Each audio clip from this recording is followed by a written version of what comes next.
Bakka bacaqii naabatanii boqaa birraa nagaan keessan siniin jiru. Kun kuusaa miidiyaati. Bakka keessanii hundi keessanii ayyaana hoggaa baraaraa bakka keessanii ayyaana. Hordoftoota keenya nagaan keenya jaalalaa bakka isin jirtanis naa qaqqabu. Kuusaa miidiyaa aadaa, duudhaa, safuu fi safeeffannaa hawaasaa eeguun qophiilee barsiisoo fi bashannansiisoo ta'an yeroo dhiyootti qabatee isin dhiyaata. Egaan akkuma beekamu sadarkaa gadaa keessaa kuusaanis tokko yoo ta'u, sadarkaa kanattis aangoo gadaa fudhachuuf yeroo tokko qopheessa waan ta'eef iddoo xiyyeeffannaa olaanaa gaafatudha.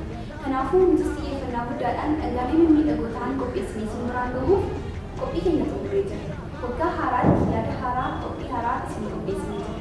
Hojiiwwan kuusaa miidiyaa hojjetu keessaa muraasni fiilmiiwwan gaggabaaboo, keessummaa addaa, afgaaffiiwwan, sirboota, dookumantariiwwanii fi gosoota keenya wareegaman yaadachaa akkasumas kan lubbuun jiran ni leellisa. Egaan isinis chaanaalii yuutuubii keenya kuusaa miidiyaa jedhu laayik, sheer, sabskiraayib gochuudhaan maatii gataatan gabanumaan isinatti yaadaa fi xiqqarii qabaatan karaa sooshaal miidiyaa keenya armaan gadii ni ga'uu dandeessu. Waliin taanee aadaa fi aartii keenyaa guddisuun dhaamsa keenyadha. Horaa bulaa deebanaa ayyaana gaarii. Bakka keessanii hundi keessanii ayyaana hoggaa.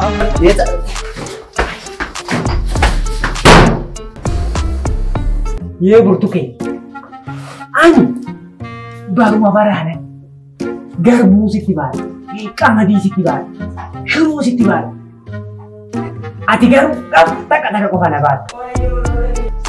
Eessa olte kaleessa mee maaluma taate natti himi?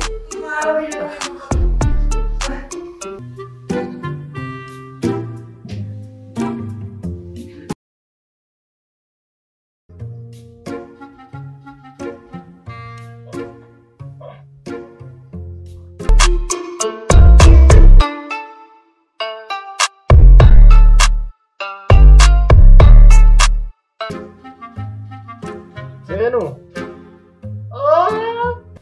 Tuh. Mija. Ulen naruh kutun jenne. Oin name kuning maruf nam busar. Heyu. Ni ko silaman di karayuga.